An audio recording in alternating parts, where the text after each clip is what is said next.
propósito da ClearSale é uma vida digital mais simples, segura e justa.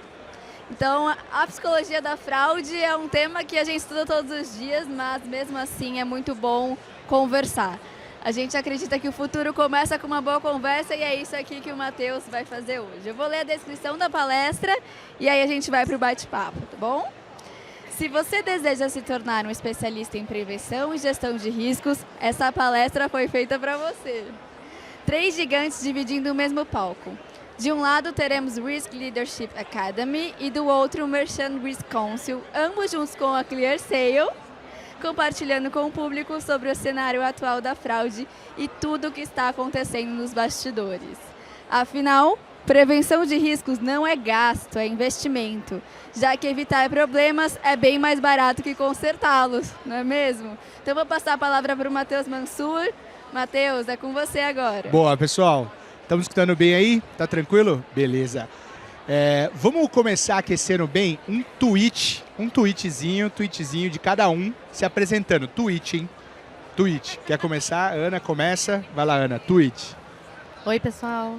Obrigada por estar aqui. Está sendo muito bom. Então, meu nome é Ana. Hoje eu estou como diretora executiva da área de risco, da ClearSale. Tenho um histórico grande aí na parte de gestão de risco em mercados diferentes. Trabalhei alguns anos em banco, financeira e seguradora. Boa, boa. O tweet respeitou o tweet, hein? Foi bom, foi bom. Vou tentar manter do mesmo jeito.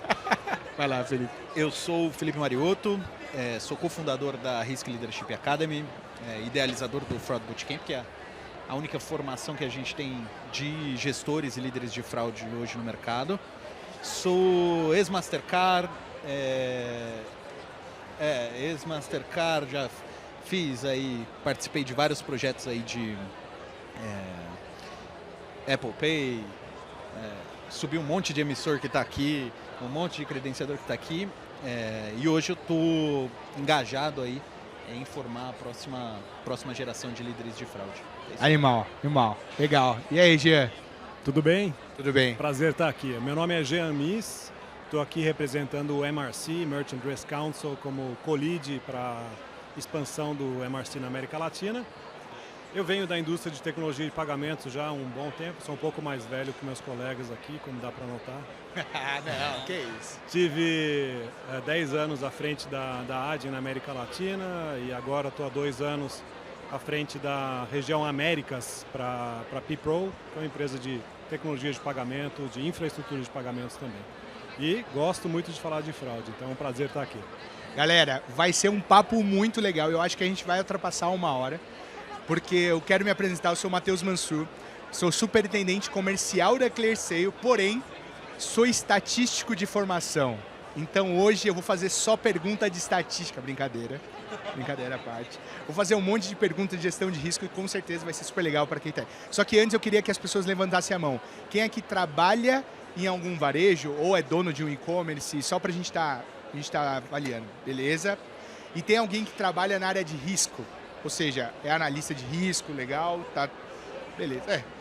Trabalha na área de risco e numa loja, né? Linkou os 2 grupos. Boa. Pessoal, então vamos começar só aquecendo os tambores, só para a gente falar. Como que vocês avaliam hoje esse cenário de fraude no Brasil em 2023? O que vocês falariam sobre o cenário de fraude no Brasil em 2023? Um tweetinho só para a gente começar também. Quer começar, Jean? Vamos lá. Você falou um pouco de estatísticas, né? E acho que é isso que a gente vai trazer aí também para esse público aqui. O MRC foca muito em estatísticas, tendências, etc e tal. Então eu trouxe alguns números, até mesmo por isso estou trazendo uma colinha aqui. mas vamos lá. Vamos lá, se a gente olhar o cenário atual de fraude, o que a gente tem observado é, obviamente, que junto com o crescimento acelerado do e-commerce, principalmente na América Latina, né? Se você comparar com outras regiões, obviamente o índice de fraude também vem aumentando aí faz um bom tempo já, faz alguns anos. E hoje, para vocês terem uma ideia, aqui na América Latina, em torno de 5% de toda a receita feita pelos comércios, estabelecimentos, é perdido por fraude. Tá? Então, 1 em cada 5 transações, 20% de todas as transações hoje são declinadas ou bloqueadas por fraude. Tá? E isso é um número muito expressivo, porque é muito maior do que qualquer outra região ao redor do mundo. Então, a América Latina é um mercado que tem uma incidência de fraude muito grande. Ao mesmo tempo, a América Latina é o mercado que mais investe em prevenção à fraude no mundo inteiro. Tá? Então, existe uma estimativa aí de que o investimento em fraude por parte dos comércios vai chegar a 3 bilhões de dólares até 2028, ou seja, nos próximos 5 anos aí, investimento muito forte. Porque, de novo, o crescimento do e-commerce continua acelerado comparado com outras regiões e os índices de fraude continuam subindo. E só resumindo assim, a principal razão disso, especialmente aqui no Brasil, é que, como vocês sabem, durante a pandemia e depois da pandemia, a penetração do e-commerce, de meios de pagamento eletrônicos, cresceu muito. Isso significa que não somente as pessoas que já faziam compras no e-commerce, mas sim cada vez mais pessoas de outras classes de poder aquisitivo, de outras faixas etárias começaram a usar o e-commerce, muitas vezes pela primeira vez. E isso, obviamente, gera oportunidades para fraudadores muito grandes, né? Então, isso é uma tendência muito clara que a gente está vendo e retrata o cenário atual do Brasil em relação à fraude. Boa. Quer complementar, Fê? Vou tentar minimamente. Vou trazer uma perspectiva do que a gente tem discutido dentro da comunidade lá de líderes, né? Então, a gente tem hoje cerca de 260 pessoas, gestores, diretores de fraude aqui no Brasil. E aí, o que o pessoal traz? Eles trazem uma perspectiva que é a seguinte: os dados dos brasileiros já vazou. Já vazou. Gente, já foi. Então, o que eles estão em busca hoje? Das credenciais. Então, o que a gente vê é um esforço muito grande dos fraudadores em busca de credenciais. Então, a gente vê, por um lado, se a gente fosse dividir, né? Por um lado, a gente vê a fraude ficando muito mais tailor-made, ali ficando muito mais na engenharia social, né? Atacando ali o elo mais fraco desse ecossistema, né? Então, porra, as instituições... Desculpa o francês, gente. As instituições... investem muito dinheiro, então seja o merchant, seja o banco, seja o credenciador, todo mundo investe muito dinheiro. Quem é a parte mais vulnerável? O usuário final. Então a gente vê um ataque muito grande de engenharia social crescendo, golpes, né? E por outro lado, quando o ataque vai para a instituição, aí a gente já vê alguma coisa um pouco mais sofisticada, muito mais na pegada de cibersegurança, né? Então você vê ataques mais de cyber, um pouco mais sofisticados. Então, o que antes a fraude morava ali no meio, eu acho que a fraude está indo para dois grandes pilares. E distintos, assim. Por um lado, você tem uma coisa muito tecnológica que ataca a instituição em vulnerabilidade, e do outro lado você tem um negócio super engenharia social malandro brasileiro, sabe? Então, isso é um pouco do que o pessoal tem trazendo, assim, uma perspectiva, acho que interessante. Bacana. Ana, depois de tudo isso, né, depois o que você eu vai não tenho mais nada para falar. Eu acho que eu só complementaria que eu acho que tem um lado que se a gente for parar para pensar, né, a gente sabe que a gente vive, né, nessa massa de início de pagamentos digitais, compras online, e ao longo do tempo isso veio aumentando muito, né, e isso automaticamente fez com que a gente ficasse mais vulnerável, mas eu acho que tem um quê, acho que a fraude ela vai mudando, né? É uma dinâmica muito rápida de mudança e ela vai se adaptando às novas tecnologias, né? Então, quando eu vejo o cenário da fraude hoje, eu vejo que é um cenário muito mais complexo do que há alguns anos atrás, né? E eu acho que isso faz com que as empresas tenham um desafio adicional, né? A gente pensar, e eu acho que o tema, né, do que está na cabeça, né, do fraudador, a psicologia do fraudador, eu acho que isso é super importante, porque eu acho que é a forma que a gente tem para pensar como que essa complexidade é viva, né, e como é que a gente pode se antecipar aos movimentos dos fraudadores. Perfeito. Vinculado a isso, Felipe, me ajuda com um negócio. Eu queria saber como que foi você criar o Fraud Bootcamp, que é animal, sendo um dos principais eventos, ou o único principal evento, né, desse tipo aqui no Brasil. E eu queria que você falasse para o pessoal que trabalha com risco e está no dia a dia desse cenário super complexo, o que você destacaria para esses analistas ou especialistas, líderes, uma ou duas coisas que fala, cara, vocês precisam prestar atenção como gestores de risco, vocês precisam prestar atenção nisso. Nas duas coisas. Tá. Bom, o Fraud Bootcamp ele nasce de uma necessidade que é curiosa, né? Porque a gente se une ali em 4 pessoas. Então a gente tem ali o diretor do Itaú, o diretor do iFood, Mastercard, né? Eu como ex-Mastercard também. E a gente observa um negócio. Por um lado, você tem um cenário de alta complexidade e aumentando. Então você tem lançamento de Instant Payment, então você tem Pix chegando, você tem Open Finance chegando, ninguém faz a puta ideia. Se alguém falar que sabe o que vai acontecer de fraude em Open Finance, não faz. Real Digital, ninguém faz a puta ideia. Todo mundo sofrendo com fraude de Pix, para além de toda a fraude dos BPs que a gente já está acostumado de cartão de crédito, nos arranjos de pagamento de cartões.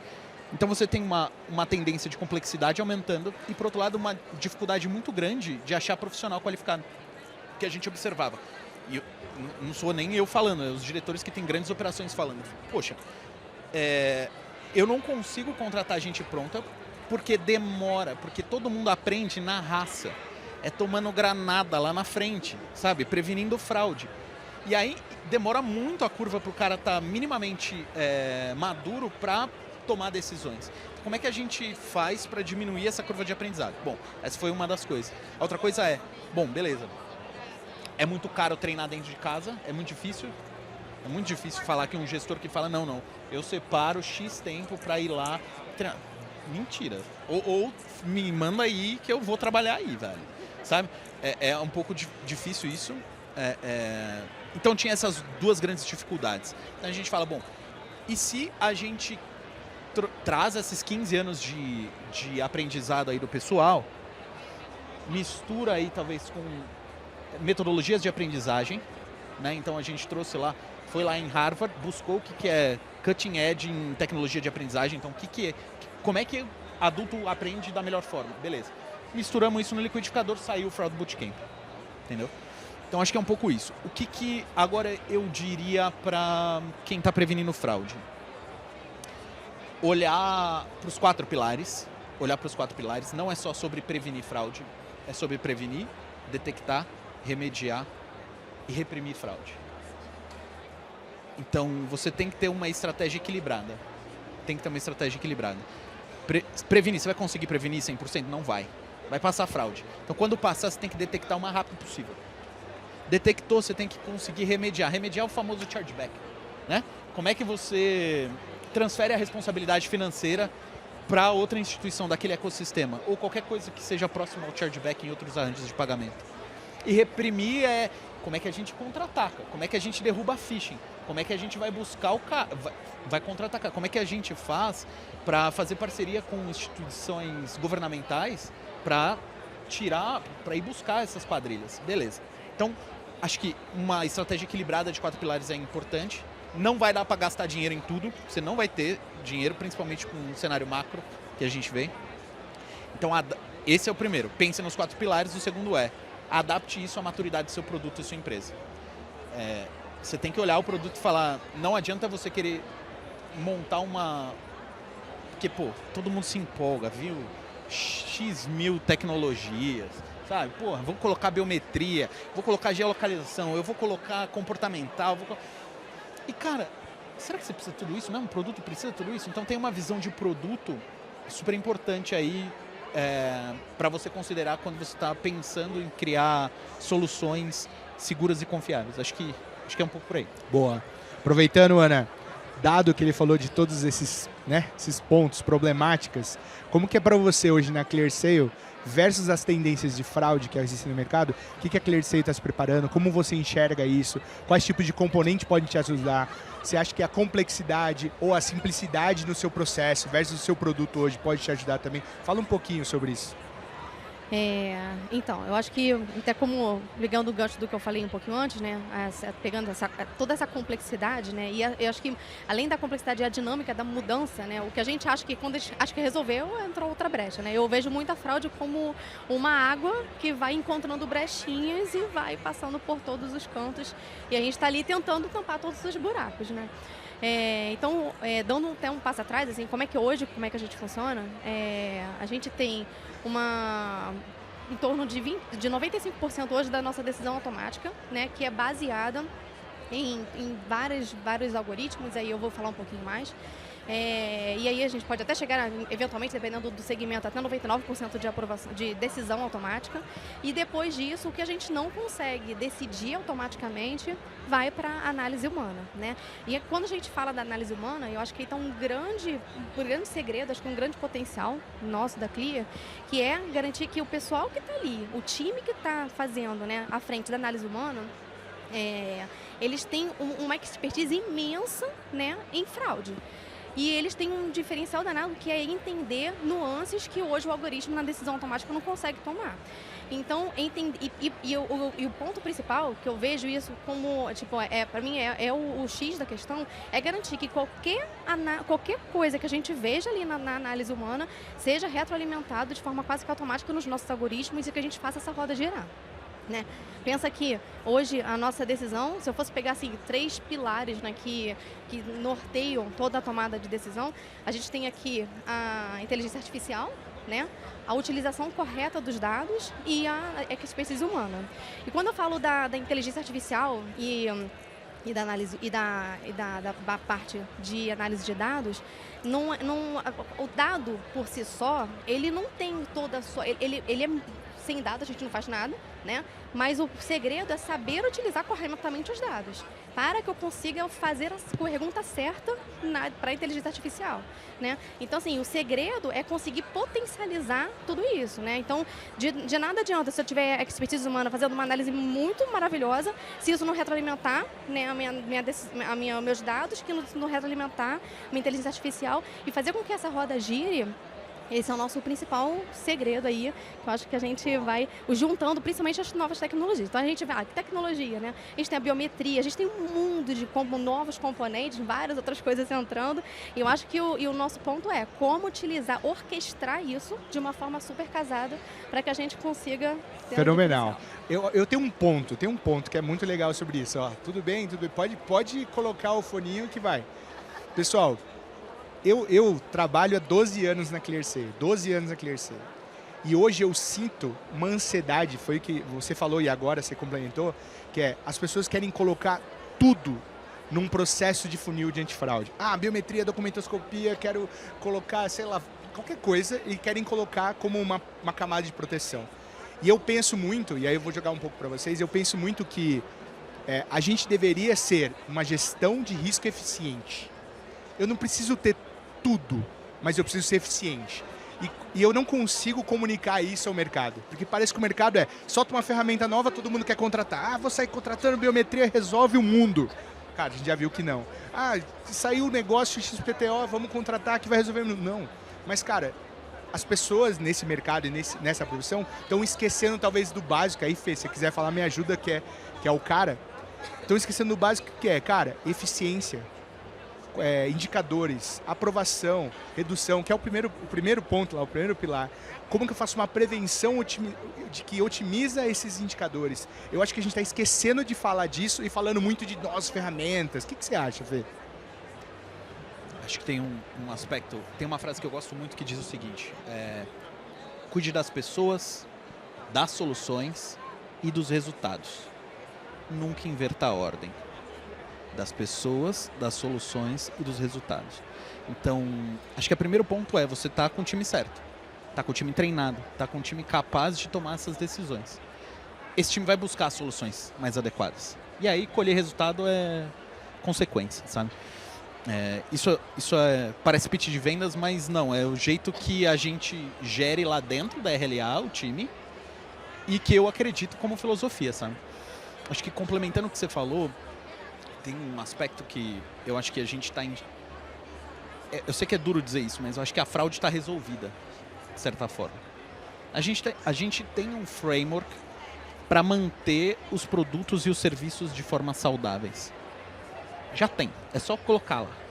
Vai mudar o modus operandi, vai gerar ansiedade, vai. Aí a gente caça depois como é que vai ser. Mas o jeito de fazer a gente já sabe. Acho que o próximo passo, quando a gente fala de risco, e aí o termo em inglês talvez seja um pouco mais interessante, que é Trust and Safety. Então, como é que a gente faz para criar produtos e serviços seguros e confiáveis? Sabe? Pensa, a gente está numa era, não sei vocês, mas numa era que a gente põe tudo em xeque. É fake news? A gente... Bom, tem discussão de fake news, tem discussão de instituições, tem discussão de você não pode confiar no WhatsApp que chega, no SMS que chega. A gente está com uma falta de confiança muito grande. Eu vou dar um exemplo, não tenho ações dessa empresa e tudo mais, mas acho que é legal para a gente pensar. Pensa na Porto Seguro, gente. Então quer dizer que um cara vai na minha casa, tá minha esposa, minha filha lá. Ele fica o dia inteiro lá consertando tudo que tem que consertar. E só porque ele tá com uma camiseta escrito Porto Seguro eu confio, tem alguma coisa que eles fizeram direito. Eles conseguiram construir um produto que tem Trust and Safety, que a pessoa confia. Porra, entrou na casa do cara. E tudo bem, só porque tem uma camiseta com um logo. Parece que é só marca, mas não. Isso desdobra para como você constrói o produto, como você constrói o serviço. Como profissional de risco, o que você tem que fazer, na verdade, é justamente estar presente na construção do produto ou na construção da feature de um produto que já existe, para ajudar esse produto, essa feature ou esse serviço sair com segurança e confiança desde o momento zero. Porque a gente vive essa desconfiança hoje. Então, boa notícia, eu acho que vai ter emprego pra galera. Notícia não tão boa, cara, vai ter que penar um pouco, entender um pouco mais sobre como a psicologia funciona, tanto do fraudador quanto do consumidor final, para vocês fazer as melhores escolhas de soluções e resultados, sabe? Boa. Jean, quer complementar alguma coisa disso? Quero sim, vamos sim. Eu acho que, uma coisa que a Ana mencionou antes sobre a psicologia do fraudador é bastante correta, né? Então, eu acho que o que caracteriza o fraudador é a busca por brechas de segurança. Então, o cara vive para isso, né? E essas brechas podem estar tanto em questões tecnológicas ou de processos dentro da empresa, né, dos comércios, que não tem os processos e sistemas adequados, mas também pode estar do lado do consumidor, que muitas vezes não tem experiência, não conhece identificar, né? Muitas vezes tem boa vontade, né? Então, eu acho que isso é um garantidor do emprego da galera, né? Porque agora, com a tecnologia entrando cada vez mais nessa questão de risco, AI, machine learning, tal, sendo usado tanto para o lado bom quanto para o lado ruim, isso garante a subsistência aí das equipes de fraude pelos próximos milênios, vamos arriscar dizer. E, Jean, me tira uma dúvida, aproveitando esse ponto. Se você tivesse que separar entre 2, 3 pontos, quais são os principais pontos de vulnerabilidades que atraem mais o fraudador hoje para o seu negócio, né? Para o e-commerce em si? O que você poderia falar disso? Eu acho que vulnerabilidade é o que eu mencionei agora. Eu acho que tem vulnerabilidade do lado tecnológico, preparo do lado dos comércios, das empresas, em combater fraude de maneira eficiente, né? Eu acho que a gente vai falar um pouco sobre isso, mas fraude é super específica por vertical, por indústria, né? Então, se você contrata uma gestão de riscos, tem que assegurar que essa gestão de risco esteja adaptada para o seu negócio, né? Para a sua indústria vertical, mas também para a sua região, né? E do outro lado, eu acho que é muito a questão do consumidor mesmo, né? Que nem eu falei bem no começo, cada vez mais consumidores aderindo aí ao e-commerce, meios de pagamentos eletrônicos, isso gera muita insegurança, muita falta de experiência em lidar com ataques de fraude. Então tem muito essa parte de advocacia, de educação do consumidor em relação a padrões de fraudes, como se defender, como prevenir, etc. e tal. Legal. Quer adicionar? Vai lá, Fê. Quero complementar, sim. Eu acho que, trazendo da psicologia, né? Não difere muito da psicologia da segurança da rua da sua casa. Você não pode ter o muro menor da rua. É uma questão de... Não é só vulnerabilidade, é uma questão de atratividade. Então, a sua instituição é mais atrativa à fraude ou menos atrativa? A gente costuma falar, né? O fraudador calcula a ROI, assim como a gente calcula quando a gente vai contratar qualquer coisa. Ele calcula, ele vai buscar o menor esforço com o maior retorno possível. Se a sua casa tem um murinho baixo, não tem um cachorro, não tem a plaquinha, que é tudo prevenção. Tudo prevenção. Aí não tem a câmera é detecção. Porra, a câmera é pra ver se acontecer alguma coisa, já tô no segundo pilar. A remediação, que é o seguro. Porra, vou fazer um seguro, porque, entendeu? E vou ter lá o salvo o número da polícia, que é repressão. Beleza. Se você não tem... Se você é mais atrativo que o colega do lado, você vai... A fraude vai migrar para você. Então, o que você tem que fazer é, primeiro, ver se você está minimamente no mesmo nível dos seus colegas ali, da sua indústria. Você tem que ter minimamente a mesma infraestrutura. E a segunda coisa, né, obviamente, é estar olhando para participar aí seja de um colegiado como o MRC, seja como profissional de risco dentro do bootcamp ou qualquer coisa do tipo, conversar com esse pessoal aqui que está tomando fraude e falar, puxa, o que pegou aí? Pegou isso? Oh, já se prepara, porque a fraude não vai acabar, ela só vai migrar, ou de casa ou de modalidade. Sabe? Faz sentido? Não, perfeito. Eu acho que a frase que você usou há um pouco tempo atrás, para mim, é ideal. Cara, a fraude hoje, a gente está confortável no sentido de segurança de fazer o que a gente tem que fazer com a fraude. Ela nunca vai acabar, mas estamos mais felizes hoje do que a gente tem no mercado. Acho que é uma frase legal. Ana, quer complementar alguma coisa de vulnerabilidade? Vou pegar um gancho da vulnerabilidade com a questão da psicologia, que eu acho que a gente consegue, a vulnerabilidade, né, a gente vai entendendo, né, conforme a gente consegue entender o que se passa na cabeça do fraudador e o porquê, o motivador para isso, né, e aí a gente volta e tá, então dado isso, onde que a gente está vulnerável? Que eu acho que quando a gente olha para todo o nosso sistema hoje, né, por que uma pessoa vai fraudar? Por que uma pessoa vai fazer um golpe, né? Eu acho que para mim tem dois grandes tipos de pessoas diferentes. Um é aquele que está passando por alguma dificuldade, né, e aí precisa, né? E o outro é aquela pessoa que é um profissional, né? Que ele dorme e acorda pensando. E a questão da vulnerabilidade, né? A gente acaba sendo muito mais vulnerável também naquele profissional, né? Porque, e aí, quando a gente olha para aquele fraudador, né? Que está simplesmente ali, ele está passando por uma dificuldade muito grande. Se a gente, aquelas primeiras brechas, acho que a gente já passou, né? Porque a gente, hoje como a gente vive no mundo, né? E o Brasil é um dos países que tem maior percentual de fraude, a gente acaba, A gente acaba ocorrendo a fraude muito mais no caminho mais do profissional, né? Porque aquele fraudador que é o da oportunidade e tal, a gente não deixa tanto, a gente já passou de nível, né? Então, eu diria muito mais isso. Aí, se a gente puder falar um pouquinho mais assim, complementando, né, nessa camada mais da psicologia, que eu acho que é uma questão super interessante, e eu fiquei pensando nisso, né, o porquê? Por que uma pessoa vai fraudar, né? E aí, assim, entrando muito mais nisso, tem dois tipos, né, aquela pessoa que está na oportunidade, outra pessoa que é um profissional, mas qual o gatilho, né? E aí existe e não sei, talvez você já tenha ouvido falar, teve um pesquisador norte-americano que ele criou, né, o triângulo da fraude, né? Que a gente entende ali, então, independente do tipo do fraudador que você seja aquele, né, que não é o profissional ou o profissional, existem algumas coisas que faz você virar a chave e falar assim, tipo, vou fraudar, né? E o primeiro delas é a questão da pressão, né? Então, como eu disse, a pressão é qual é o que está te pressionando, qual o seu motivador, né? Então, a pessoa pode ter perdido o emprego, pode estar com algumas dívidas, então é o motivador, né? Então, está se sentindo pressionado por aquilo.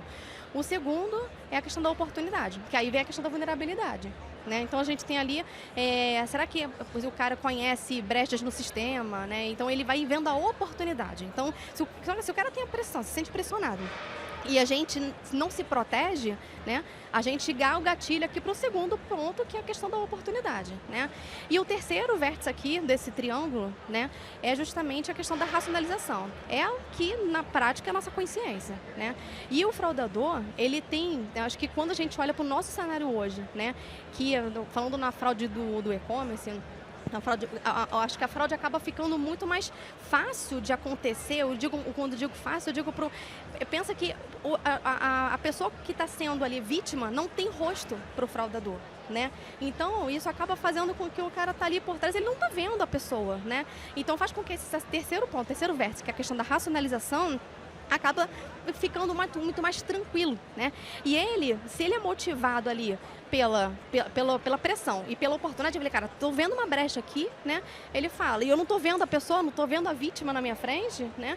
Ele acaba se entendendo ali que ele é uma vítima da sociedade, né? Que ele precisa fazer aquilo, e isso acaba fazendo com que a fraude aconteça de uma forma mais acelerada. Perfeito. Ana, completa pra gente. O Fê falou de... você quer completar mais? Claro. Tá. Fala, manda. Acho que nessa perspectiva aqui da psicologia, eu acho bem interessante. O Triângulo da Fraude, para quem já conhecia o Triângulo da Fraude aqui? Levanta a mão. Beleza. Boa. Geral já conhecia. É bem importante, mas a gente não pode relativizar também, né? Então acho que um ponto que a Ana trouxe, que foi interessante, é que o crime é organizado. O crime é organizado, cara. A fraude do malandro, todos vocês já cometeram uma. Em alguma, desde furar a fila, vocês já cometeram alguma. Vocês já tiveram uma oportunidade, vocês já racionalizaram do tipo, não vai fazer mal pra ninguém, blá, blá, blá, sabe assim? E aí alguma pressão de tempo ou de alguma coisa, você fala, puta, não, vou pegar essa esquerdinha errada aqui, ó, e beleza. Então o crime é organizado. Eu acho que isso é muito interessante, porque da mesma forma que a gente tem o desafio, enquanto gestor, de colocar lá na parede os valores e falar assim, ó, cliente na frente, pensa no cliente, olha, se coloca no lugar do cliente, papapá. E fazer os nossos funcionários enxergar que não é só um número, não é só um CPF, enxergar que é uma pessoa real tentando transacionar, fazer alguma coisa lá. Então, existe esse desafio aqui. Existe o desafio do gestor que fala, do diretor que tem 50, 60 pessoas embaixo dele, fala assim, pô, não é só um número. Como é que eu vou gerir essa pessoa? É uma família e tudo mais. A gente tem esse distanciamento natural. Da mesma forma, o crime organizado. Ele não está vendo para quem que ele está fazendo mal. Ele vai fazer um número, é um cartão. Não importa. Então, acho que isso é um ponto interessante? Mas a gente não pode relativizar e colocar tipo, é a pressão social. Não, brother, aí o que é errado é errado. E aí entra na parte da racionalização que eu acho super interessante, que é o fraudador vai buscar no neocórtex dele, lá no conjunto de princípios e valores dele, alguma brecha para justificar o que ele está fazendo. Então, quando a fraude acontece, ele racionalizou de alguma forma dentro do conjunto de princípios e valores. O que a gente não pode fazer é achar um absurdo que ele está fazendo alguma coisa, porque ele não tem o mesmo conjunto de princípios e valores.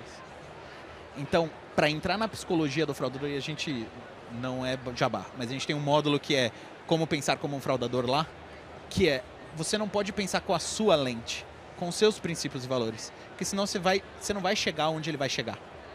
Você precisa se despir dos seus princípios e valores, e aí você vai entender como é que ele vai fazer o fluxo, porque é muito fácil fazer o caminho verde e você colocar lá as barreiras lá, mas ele não vai fazer esse caminho. Ele vai fazer um caminho completamente diferente. E esse curso já vem com uma terapia inclusiva, né? Porque, cara, é complicado, a gente, né? da área da fraude, não, o fraudador não pode fazer nada. Tem que pensar do outro lado e falar, ele faz isso porque tem um sentido, tem uma racionalização. É surreal isso. Mas é só pra gente não relativizar também e colocar o fraudador num ponto de vítima, claro. Apesar dele ter ali a pressão e tudo mais, né? Claro. Legal, pessoal. Quer falar alguma coisa, Jean? Posso passar pra próxima? Boa. Ana, como eu estava te perguntando, o Felipe falou a dificuldade da casa do lado de ter um muro mais alto, ter um cachorro, ter um alarme. A gente sabe e a gente ouve muito do mercado que os produtos mais arriscados, celular, etc., né, são mais fáceis de revender, né, e tudo. O que vocês poderiam falar diferente, já que estamos aí com um especialista e um monte de gente que trabalha há muito tempo, que o básico a gente já sabe, mas o que vocês poderiam falar diferente? Quais são os segmentos ou quais outros produtos e por que eles são tão atrativos assim, além do valor? O que vocês pensam na parte da cabeça do fraudador? Bom, primeiro que nenhum segmento ele está imune ali, né, de fraude, mas claro que a gente tem alguns setores, alguns segmentos que tem uma maior probabilidade. E quando a gente tenta entender o porquê, eu acho que tem uma ligação muito alta com a alta liquidez, né? Então, assim, são produtos que saem mais, aí entra ali a linha de eletrônicos, né? De celular, ar-condicionado. Então, a gente tem algumas linhas ali que saem muito mais, mas acho que está muito mais voltado, assim, na questão da alta liquidez, tá? Mas a gente... O famoso ROI, né? Alguém quer completar alguma coisa? Vai lá, já. Então, vamos lá, eu concordo, né? Você tem razão, Ana. Na minha opinião também, todos os segmentos são suscetíveis e vulneráveis à fraude, né? No e-commerce. Agora, tem alguns segmentos que têm uma exposição maior, né? Eletrônico, sem dúvida, é um deles, né? Smartphones, laptops, consoles de jogo. E isso tem uma razão clara, né? Tem uma demanda muito grande, é fácil de girar o produto e fácil revender também, né? Outros segmentos que a gente tem observado que tem uma incidência, uma vulnerabilidade. Obrigado, empacou aqui. É moda e segmento de luxo, né? Então, o segmento de luxo está em altíssima demanda no momento. E aí vale a mesma coisa, o ticket é alto, só que o valor de revenda é altíssimo. Você compra um produto de luxo como fraudador ou consegue acesso e vende por um preço altíssimo, né? Outros segmentos, historicamente, já hospitalidade, viagem, sempre teve uma incidência de fraude muito rápida, de novo, também por causa do ticket alto, mas também por causa da possibilidade de você fazer cancelamentos de última hora, alterações de última hora, né? Então, acho que esse setor de viagens, hospitalidade, ele é bem específico e demanda soluções de gestão de risco bastante adaptadas para o negócio. E aí um último que eu acho que eu vejo muito no meu filho agora é aquela questão de gaming, né? Então, jogos online, você comprar, sei lá, equipamento para o teu soldado lá e não sei o quê. É incrível como isso é suscetível à fraude, porque com a tecnologia moderna, com AI, você vê muito mais account takeovers, né? Então, fraudadores tentando se apropriar aí da conta para fraudar, né? Então, acho que por um lado, a tecnologia ela vem beneficiando, obviamente, a gestão de risco, inclusive AI, para análises preditivas, etc. e tal, análise de padrões de consumidor, de consumo, de fraude, etc. e tal, mas também beneficia muito esse crime organizado, né, que são os fraudadores. Eles usam o AI para personificar consumidores, né, para fingirem que são consumidores, mas não são. Não sei aqui quem já sofreu uma fraude nos aplicativos de comunicação, poxa, sou tal pessoa, mas no fundo não é, etc. e tal, né?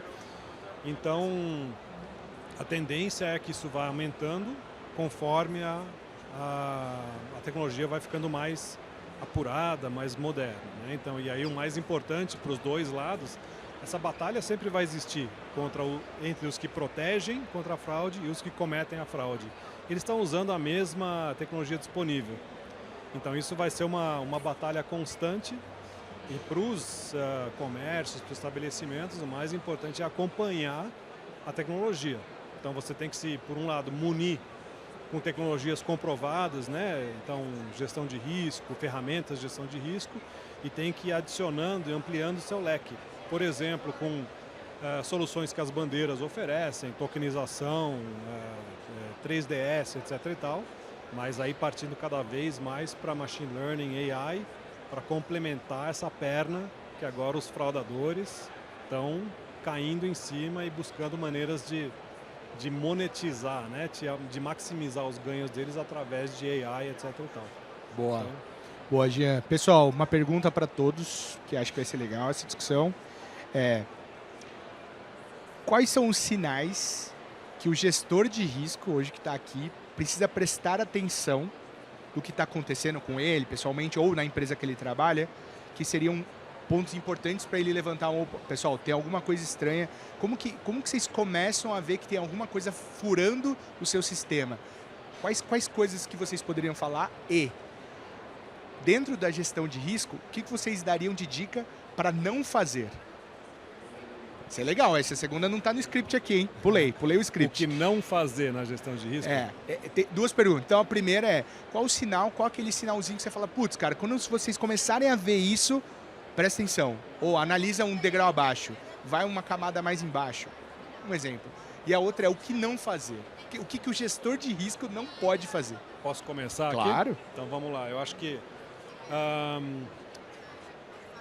o que deve ser feito, tá?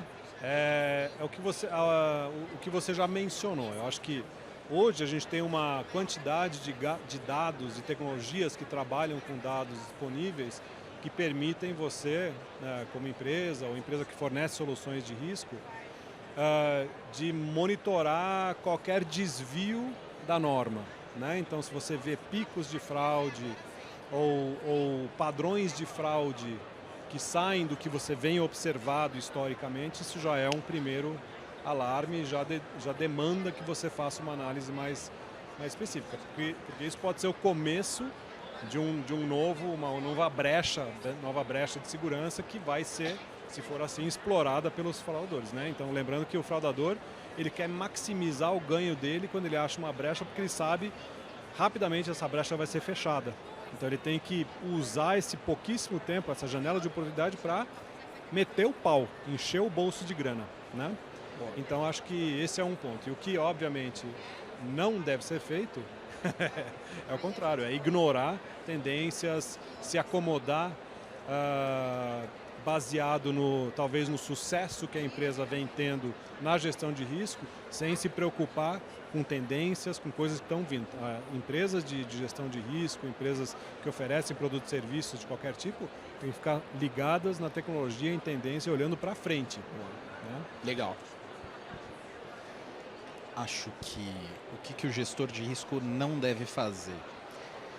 Ele não deve achar que ele está...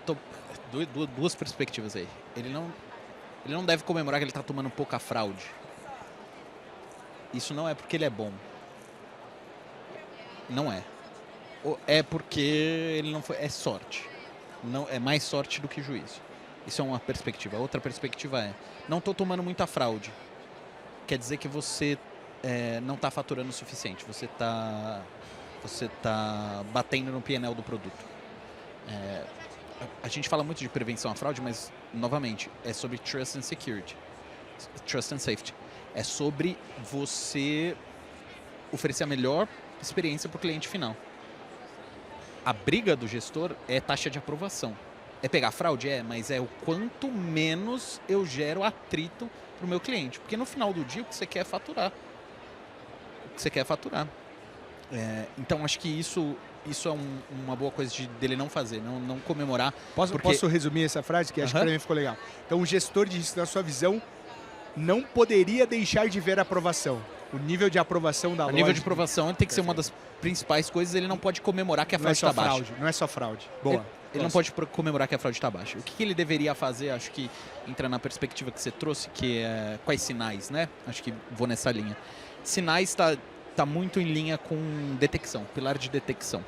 Então você tem que ter minimamente ali que a gente chama de soluções, aí tem diversas soluções no mercado, que é o que a gente chama de motor, né? Então você tem que ter um motor online, real-time, paramétrico. Ele tem que ser online, ele tem que ser real-time, quando transações financeiras e não financeiras estão acontecendo. Você tem que saber. E tem que ser paramétrico. Então você tem que minimamente conseguir definir o que é, quais são as variáveis que você vai olhar e onde você vai trigar. Se você tem isso daí, aí você começa a brincar. Aí você fala, beleza, então agora eu consigo... Ou terceirizar isso para alguma operação, tanto faz. Mas essa operação tem que ter essa capacidade de monitorar a saúde transacional, financeira e não financeira do seu produto. E aí, obviamente, qualquer incídio de um desvio padrão ali, você tem que estar com o ouvido no trilho ali para falar, pô, beleza, o que está acontecendo? É normal, não é normal? Vamos deixar, não vamos deixar? E ter procedimentos, né, processos, políticas para reagir dessa forma, reagir o mais rápido possível, né? Porque não adianta você ter lá o seu e não conseguir reagir a tempo. demorar, 3 dias para reagir. Demorou 3 dias, fera.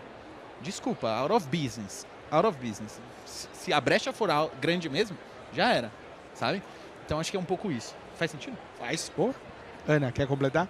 Quero. Pegando o gancho aqui, eu concordo plenamente com relação a essa questão do monitoramento, né? Você tem que ter ali alertas para que você consiga ter um retorno, uma resposta super rápida. Mas, assim, pegando o teu gancho, quando você fala assim, do que fazer e do que não fazer, né? O fazer, para mim, tem uma coisa que às vezes a gente está muito envolvida ali nos números, a gente esquece, mas para mim faz toda a diferença, que é entender e mapear o processo do cliente específico que a gente está olhando. Por quê? Porque aí a gente vai conseguir olhar os números e interpretá-los de uma forma diferente. Se você olhar um número por si só, a gente consegue resolver muita coisa? Consegue. Mas a gente não consegue olhar tudo, né? Porque na hora que você está olhando o processo, né? Olhar é trazer o olhar do cliente, vivenciando como cliente, né? E olhando na ponta, entendendo, então isso aqui vai acontecer isso, aqui vai acontecer isso. Conhecer o processo o negócio efetivamente do cliente, me faz toda a diferença na hora de você interpretar os dados, né? Então eu coloquei isso como uma coisa super importante para a gente fazer. E o não fazer é achar que a gente já fez de tudo. Esse achar que, nossa, a gente já está muito, a gente tem tudo muito maravilhoso. Isso não é uma coisa que a gente não deve fazer. Porque pensando na velocidade com que as coisas mudam no mundo de fraude, né? A gente vai sempre ter que se reinventar. Então nunca foi suficiente. Que bom, chegamos aqui até agora, que legal. Mas o que a gente pode fazer a mais, né? Essa provocação é mais. Fantástico, pessoal. Só facilitou a vida do gestor de risco de fraude aqui, certo, pessoal? Então vamos lá, vamos comigo. Ó. Tem que monitorar, tem que ser real time, tem que ligar para vendas, tem que forçar vendas, tem que entender todo o processo da empresa. Tá ficando fácil. Tá ficando fácil. O que mais? Esse é o dever de casa que o fraudador está fazendo. Esse é o básico, né? Não, e aí eu acho que deixo a mensagem para vocês que estão no dia a dia. Cara, o gestor de risco completo, ele vai estar desde a entrada do cara que está entrando no site ou entrando em contato com a sua empresa até o final dela. Puta, fantástico. Resumimos bem, fantástico, hein? Fantástico. Pessoal, como que vocês imaginam agora, pensando no agora, o futuro da fraude? Agora pode ser Brasil, México, o que vocês quiserem, qualquer país aí. Mas como vocês imaginam que vai mudar alguma coisa muito inovadora ou uma coisa criativa, alguma ferramenta que a gente não pensa, mas já tem algum resquício aí? Você que está lá no Risk Academy, acho que vai ser legal. O que vocês acham? Futurologia é complicado, mas... Eu vou tentar não gerar indício, porque está gravado. Aí eu não quero gerar indícios. Eles estão assistindo. Estão assistindo. Mas acho que tem uma... Eu falei no começo, eu acho que a gente vê isso bastante, que é essa dualidade. Então, por um lado, a gente está tendo ataques cada vez mais sofisticados em termos de cyber.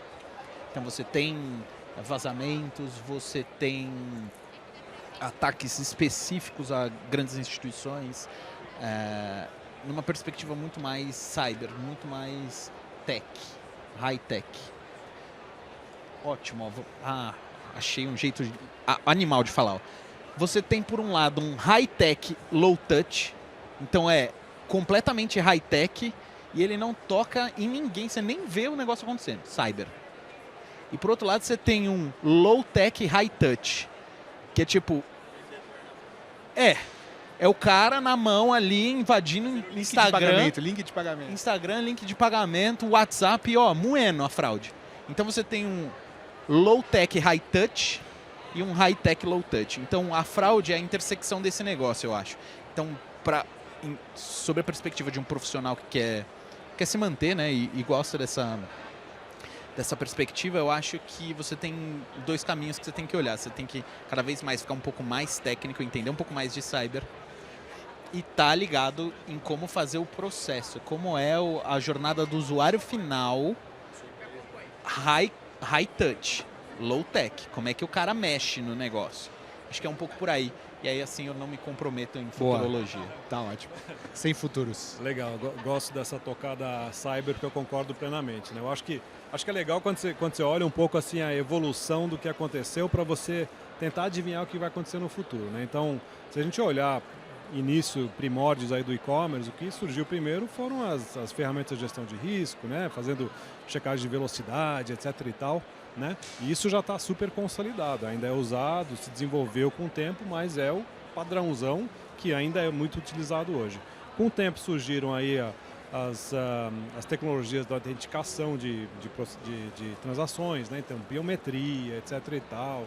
Né? E isso foi, eu diria assim, uma segunda fase da evolução tecnológica, da gestão de risco e etc. e tal. E agora a terceira fase é justamente essa questão meio cibernética aí do AI, né? Onde é que a inteligência artificial está ficando cada vez mais near human, então está chegando cada vez mais perto a emular de fato os humanos, né? E essa para mim vai ser a próxima grande fase também a nível de como você se protege contra robôs que parecem ser humanos, né?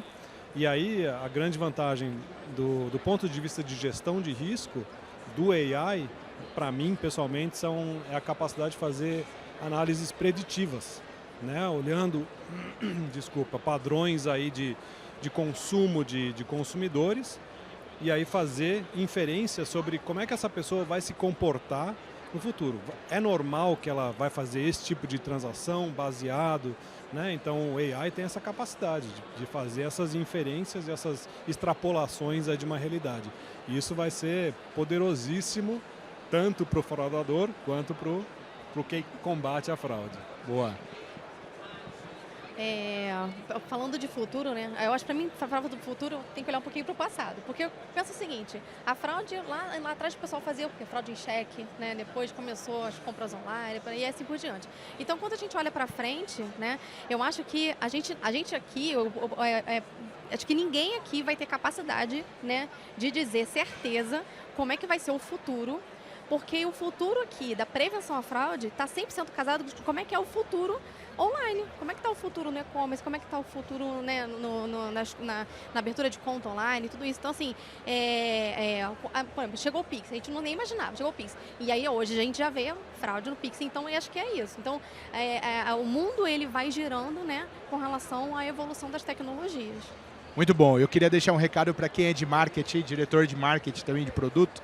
Pessoal, conversem com a sua área de fraude, porque quando vocês criam um produto, tem que ter essa conversa, link de pagamento, Pix, as pessoas querem vender, a gente também quer vender, né? A gente descobriu que a gente quer vender aqui também. Promoção é muito importante, porque na promoção você tem que bater a meta, bicho. E aí você coloca 25% de toda a base, você aumenta em 25% sua base de cliente, só que 20% é fraude. Então, tem que tomar cuidado. Por isso que eu falo que é security by design, né? O gestor de risco tem que se apresentar para o jogo. Não adianta ficar trancado na sala. É sobre construir produtos e serviços confiáveis, sabe? Perfeito. A mão é dupla, mas você tem que conseguir falar a língua do marketing, você tem que conseguir falar a linha do produto. Não é sobre prevenir fraude, é sobre, tá bom, como é que a gente faz para ganhar mais dinheiro com esse negócio aqui? Legal. Eu Não vou é fazer para minha ser um parte. assunto chato. Não é só o bode na sala, assim, pá. Ah, chegou o cara da fraude, é o assunto nem chato. chama. Puta, nem chama. Desliga o cara. Corta o microfone dele. Vai falar de coisa ruim, né, velho? Pessoal, vamos para a última pergunta e, pessoal, a gente vai abrir daqui a pouco para vocês, tá? Para tirar dúvida, qualquer pergunta. A última é uma única dica, a última dica. Eu sei que daqui a pouco a gente está fazendo malabarismo, né? O gestor de risco tem que fazer malabarismo também. Mas uma última dica, o que vocês deixariam para o final? Falar, cara, presta atenção nisso. Ou olha para isso, ou faz alguma coisa, ou pula, sei lá, faz alguma... Uma última dica. Ou pula é ótimo. Eu acho que eu volto no princípio. Cuide das pessoas, das soluções e dos resultados. Boa. Nesta ordem, não inverta a ordem. Boa. Que é Pessoas. isso. Pessoas sempre em primeiro lugar. Gosto bastante.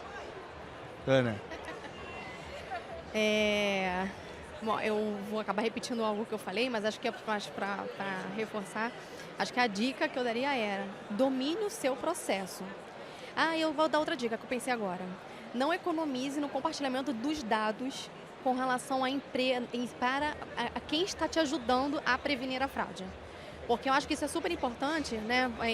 Quando a gente tem ali um parceiro, né, na frente de prevenção à fraude, lógico que esse parceiro, essa empresa, ela vai ter vários dados, né, que vão ser fundamental para que a gente consiga entender ali as mudanças de comportamento, tudo que a gente precisa para prevenir. Só que o compartilhamento dos seus dados são fundamentais para que a gente consiga ter um diferencial danado na hora da prevenção.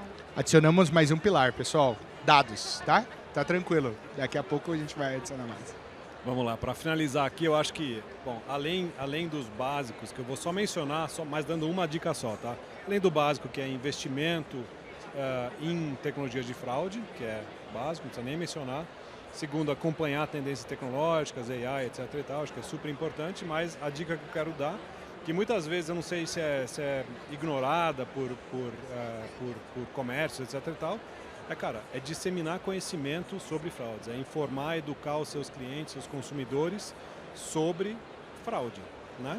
E isso, obviamente, vai em linha com o que o MRC também faz. A gente dissemina conhecimento sobre fraudes com a indústria, sem viés comercial, justamente para criar transparência, criar então, experiência sobre fraude na indústria como um todo, porque aí a gente consegue, como indústria, mitigar riscos de fraude muito melhor do que...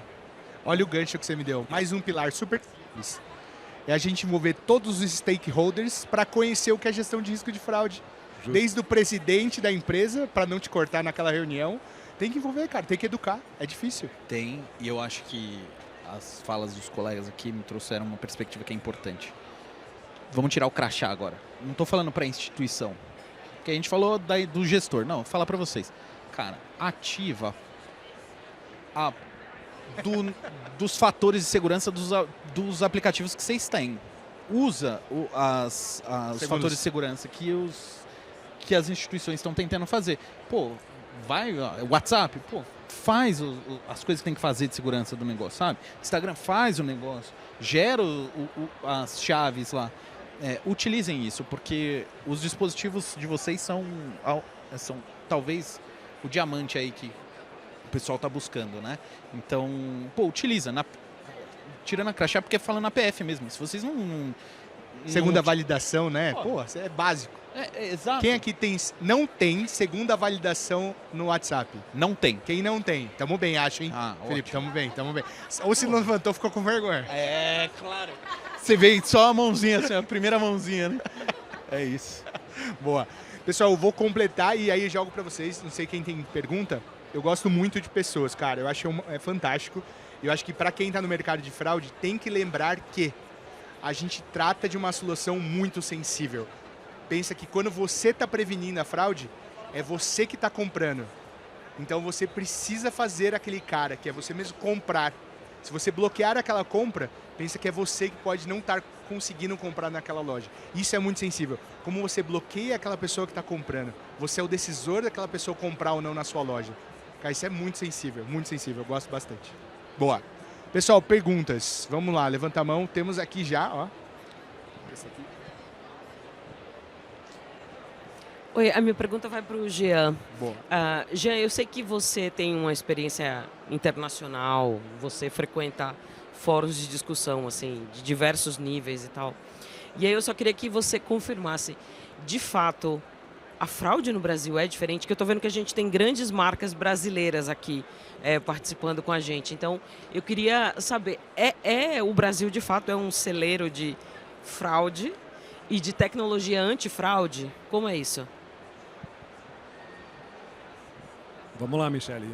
Tenho certeza absoluta de que né? Porque o brasileiro, como pessoa, como nacionalidade, ele tem peculiaridades que muitas outras nacionalidades não têm. O brasileiro ele é muito adepto à tecnologia, então a adoção de tecnologia aqui no Brasil ela é muitas vezes muito mais rápida do que indústrias mais avançadas, digamos, ou maturadas a nível de tecnologia. O brasileiro adora tecnologia, adora se comunicar usando plataformas aí de messaging, de Instagram, etc. e tal.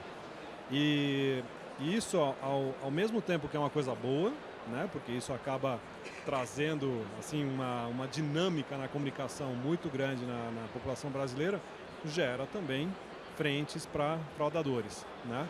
Então, de fato, existe uma diferença muito grande entre padrões de fraude fora do Brasil e dentro do Brasil, muitas vezes por essa questão.